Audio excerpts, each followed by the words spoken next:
बचाओ बचाओ बचाओ। पतलू वो देखो, कोई आदमी उस बलून से लटका हुआ है, उसकी जान खतरे में है, हमें उसे जाके बचाना होगा।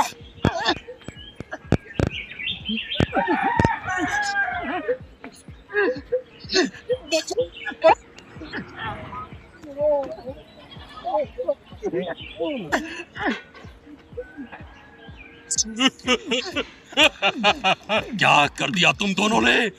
अरे हमने तो आपकी जान बचाई और आप हैं कि हम पे गुस्सा कर रहे हो। मैं टकटकपुर का राजा भूपेंद्र सिंह हूँ। उस बलून में मेरे करोड़ों के हीरे थे। एक चोर मेरे हीरे चुराकर बलून में भाग रहा था। मैंने चोर को तो पकड़ लिया, पर हीरे बलून में ही रह गए थे। मैं वही पाने की कोशिश कर रहा था। मेरे हीरे। सॉरी राजा साहब, वेरी सॉरी। हमारी वजह से आपके हीरे गए हैं और हम ही उन्हें वापस लेकर आएंगे, पक्का? हाँ राजा साहब पक्का। तब तक चाय वाले के पास नाश्ता कीजिए। चाय वाले भैया, राजा साहब का अच्छे से ख्याल रखना।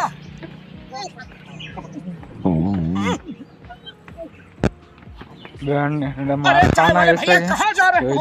अरे हीरो के पीछे, कहीं ना कहीं तो गुब्बारा नीचे गिरेगा।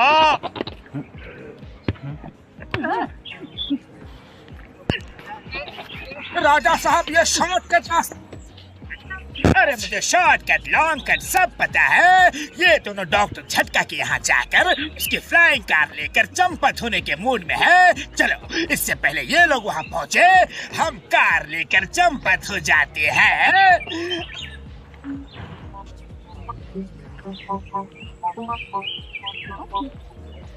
डोंट वरी मोटू पतलू, मेरा शॉर्टकट तुम्हारे वाले से भी ज्यादा शॉर्टकट है। मैं चला हीरे लेने, फिर मिलेंगे। Bye bye sayonara. पतलू ऐसे तो जॉन राजा साहब के हीरे चुरा लेगा। ओए मेरे भाइयों, मेरे यारों, मेरे पास कुछ सुपर पोगो स्टिक्स रखे हैं। उनका अगर सही से इस्तेमाल किया ना तो हम सब जॉन तक आसानी से पहुंच जाएंगे यार। हाँ, लेकिन बड़े भैया ये सुपर पोगो स्टिक होता क्या है? ओए मोटू मेरे भाई, मेरे यार, धीरज रखो, अभी लेकर आता हूँ यार। ओ मोटू पतलू, ये देखो, ये है सुपर पोगो स्टिक। इस पर चढ़कर अगर कंगारू की तरफ कूदोगे तो जो जितना ज्यादा हाई जंप कर पाएगा, इसमें लगी स्प्रिंग उसे उतना ही ऊंचा पहुंचा देगी। हाँ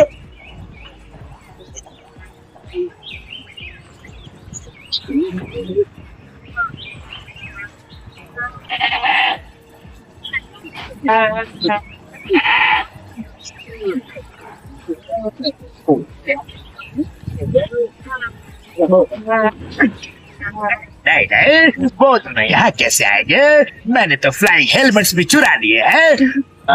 बॉस आपको वहम नहीं हुआ है। मोटू पतलू सच में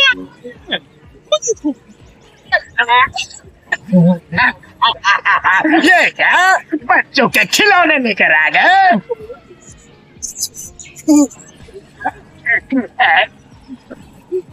मोटू पतलू कभी भी हार नहीं मानते। जाने ये कब मेरा पीछा छोड़ेंगे।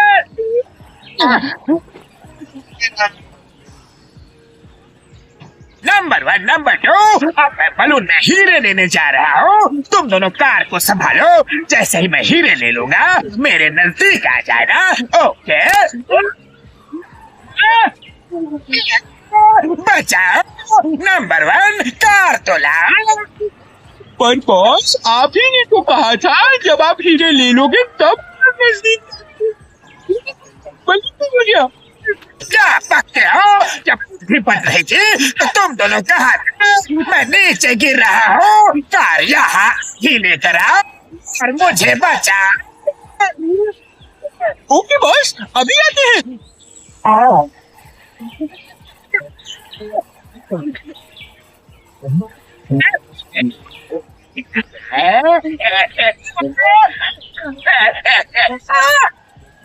नंबर 1, नंबर 2, दोनों के सर्कस में शो देखते हो। ये मुझे बचा।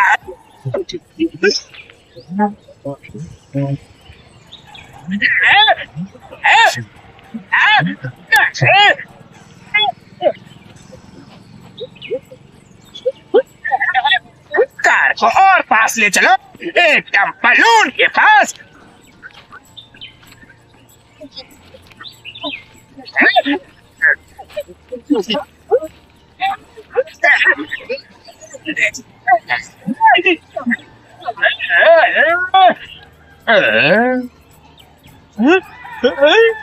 बॉस उठो उठो। हीरे, ओए मेरी कार, ओ यार मेरी कार, कोई बचाओ उसे, कार टूट जाएगी यार। अरे पतलू कुछ सोचो, बड़े भैया की कार को बचानी है। खाली पेट मेरे दिमाग की बत्ती नहीं चलती। आइडिया, एक जबरदस्त हाई जंप मारो।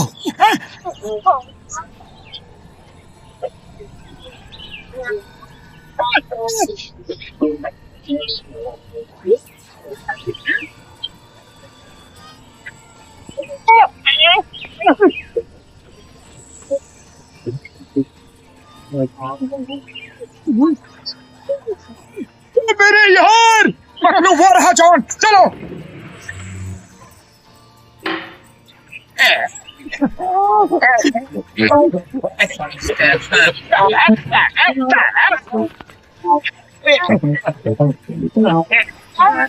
मैं कितनी देर तक भागोगे?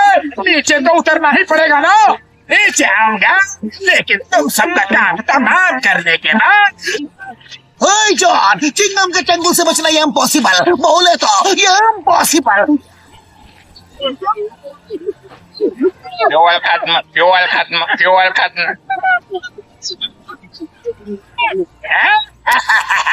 चिंगम सर, अभी तो आपका बचना इम्पॉसिबल है। के हाथ को पकड़ो।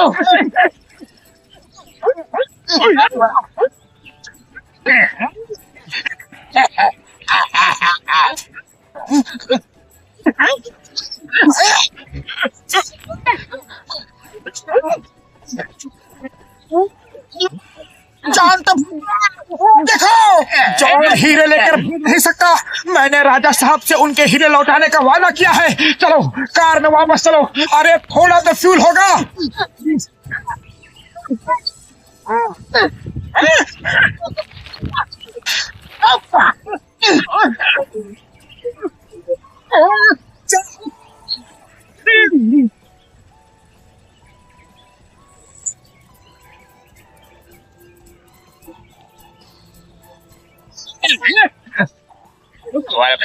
सवाल खत्म।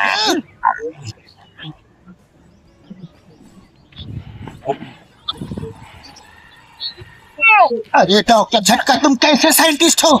इमरजेंसी बैकअप तो रखना चाहिए था ना। बैकअप यार है, इमरजेंसी बैटरी है। अगर फ्यूल खत्म हो जाए तो वो बैटरी काम करने लगेगी, लेकिन उसके लिए एक बटन दबाना पड़ेगा यार। हाँ, वो रेड वाला।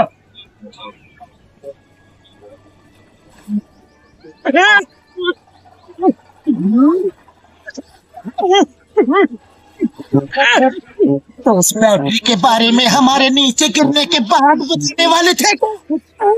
सॉरी यार, सॉरी, कभी जरूरत ही नहीं पड़ी तो ध्यान से उतर गई थी बात। पहले जॉन को तो पकड़ो यार। और टिंगम सर,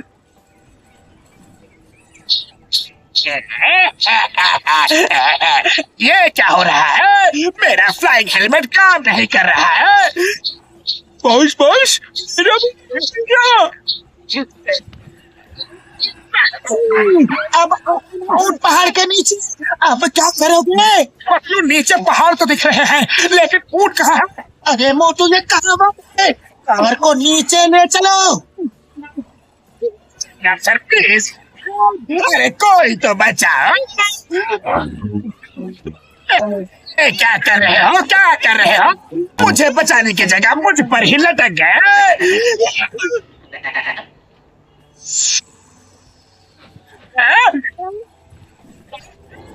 बोकड़ा हवा में खवड़ाव्यो। राजा साहब, आपका मुझे मेरे हीरे कहाँ हैं? जॉन, राजा साहब के हीरे उन्हें लौटा दो। हीरे? वो तो नीचे गिरते वक्त कहीं गिर गए। नहीं बात गीले नहीं, वो तो आपकी पॉकेट में। इसे भी यही मुख मिला था। नीचे थैंक यू मोटू पतलू, मेरे कीमती हीरे वापस लाने के लिए। Thank you. काम की तलाश में दूसरे गांव की ओर निकल पड़ता है। चलते चलते वह विजयपुर गांव में आ जाता है। वहां उसका रहने का कोई ठिकाना नहीं था और उसके पास कोई काम भी नहीं था। चलते चलते वह एक अमीर किसान जगत सेठ के पास आ पहुंचता है। सेठ जी, मैं भूषण दूसरे गांव से आया हूँ। हमारे गांव में अकाल की परिस्थिति हो गई है। लोगों के खेत सूखे पड़े हैं। गांव में बूंद बूंद पानी के लिए लोग तरस रहे हैं। अगर मुझे आपके पास कुछ काम मिल जाएगा तो बहुत कृपा होगी बड़े भाई। अरे रे, लगता है तुम्हारी हालत बहुत खस्ता हो गई है। ठीक है, वैसे मेरे पास एक काम तो है, पर लगता नहीं कि तुम वो कर पाओगे। सेठ जी, आप चिंता ना करें, मुझे आप कोई भी काम दे सकते हैं। मैं वो काम पूरी मेहनत और ईमानदारी से करूँगा। अच्छा ठीक है भूषण, तो कान खोल कर सुन लो। मेरे पास 50 गायें और 50 भैंसे हैं। तुम्हें हर रोज उन जानवरों का गोबर निकालना होगा और रोज सुबह शाम उन्हें चारा पानी देना होगा। महीने के आखिर में तुम्हें इस काम के लिए 200 रुपए मिलेंगे। और हाँ, 2 वक्त का खाना भी हमारी तरफ से मुफ्त दिया जाएगा। बोलो, क्या तुम ये काम कर पाओगे? अरे बाप रे, 50 गाय और भैंसों को संभालना आसान काम नहीं है, पर अब मैं कुछ कर भी तो नहीं सकता। और ऊपर से सेठ जी 2 वक्त का खाना भी दे रहे हैं। ठीक है सेठ जी, मैं ये काम कर लूंगा, पर एक विनती है। हाँ बोलो भूषण, क्या बात है? सेठ जी, अगर आपको समस्या ना हो तो क्या मैं आपके गायों के साथ गौशाला में रह सकता हूँ?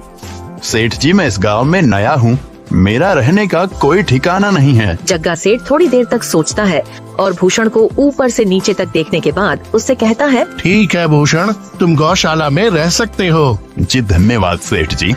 तब से भूषण गौशाला में रहकर अपना काम करने लगता है। वह रोज जल्दी उठकर गाय और भैंसों का गोबर निकालता, उन्हें चारा डालता और समय पर पानी भी पिलाता था। हर रोज भूषण अपना काम ईमानदारी और पूरी मेहनत से करता था। जगत सेठ को भी भूषण का काम बहुत पसंद आने लगा, क्योंकि वह अपना काम सफाई से करता था। एक दिन जगत सेठ भूषण को बुलाकर उससे बोलता है, भूषण, मुझे तुम्हारा काम बहुत पसंद आया है। तुम गाय और भैंसों का अच्छा ख्याल रख रहे हो, इसलिए दूध की गुणवत्ता भी बढ़ गई है और गायें पहले से ज्यादा दूध भी दे रही हैं। इसलिए मैं आज से तुम्हारी तनख्वाह बढ़ाकर पूरे 400 रुपए कर रहा हूँ। आपका बहुत बहुत धन्यवाद सेठ जी। कुछ दिन ऐसे ही बीतने लगते हैं। भूषण जगत सेठ के पास बहुत मेहनत और ईमानदारी से काम करता है। धीरे धीरे भूषण के पास अच्छा खासा रुपया जमा हो जाता है, जिससे वह अपने लिए छोटा सा रहने लायक एक कुटिया बनवा लेता है। उस गौशाला में सोकर तो नाक से गोबर की गंध अभी भी नहीं जा रही। अब आखिरकार मुझे अपने घर में चैन से सोने को तो मिलेगा। तब से भूषण जगत सेठ के पास गौशाला में काम करने आता और 2 वक्त का खाना खाकर अपने घर सोने के लिए चला जाता था। कई साल ऐसे ही बीत जाते हैं। भूषण की मेहनत के कारण उसके पास अच्छा खासा रुपया जमा हो जाता है। एक दिन भूषण जगत सेठ से बोलता है, सेठ जी, आजकल गांव में चोरी की समस्या बहुत बढ़ गई है और मेरे पास कुछ रुपए भी जमा हैं जो मैंने अपने घर में रखे हुए हैं, पर मुझे उन पैसों की चोरी की चिंता हो रही है। आपको तो पता है कि मैं दिन भर आपके पास ही काम करता हूँ और सिर्फ रात में ही घर सोने जाता हूँ, इसलिए मुझे रोज उन पैसों की चोरी की चिंता सताती है। हाँ भूषण, तुम बात तो बिल्कुल सही कह रहे हो। आए दिन गांव में नए नए चोरी के किस्से सामने आ रहे हैं और दिन भर तो तुम्हारा घर खाली ही रहता है, तो चोरी होने की संभावना तो जरूर है। जगत सेठ थोड़ी देर सोचता है और फिर भूषण से कहता है, देखो भूषण, ऐसे समय में तो गांव में एक ही जगह है जहां पर तुम्हारा धन सुरक्षित रह सकता है, और वो है जमींदार का घर। क्या जमींदार का घर? हाँ भूषण, इस गांव के जमींदार बहुत ईमानदार और दयालु हैं। ऐसा मैंने कुछ लोगों से सुना है और उनके घर पर बहुत सारे पहरेदार भी हैं, तो चोरी होने की संभावना बहुत कम है। तुम अपने पैसे उनके पास रख सकते हो। अच्छा, ऐसा है क्या सेठ जी? ठीक है, फिर आज ही मैं जमींदार जी से मिलकर बात करता हूँ और उन्हें अपनी समस्या बताता हूँ। उस दिन भूषण जमींदार जी के घर उनसे बात करने जाता है। तुम रुको, कहाँ अंदर आए जा रहे हो? वहीं रुक जाओ। जी, जी मुझे जमींदार जी से मिलना है। मुझे उनसे कुछ काम है। क्या काम है तुमको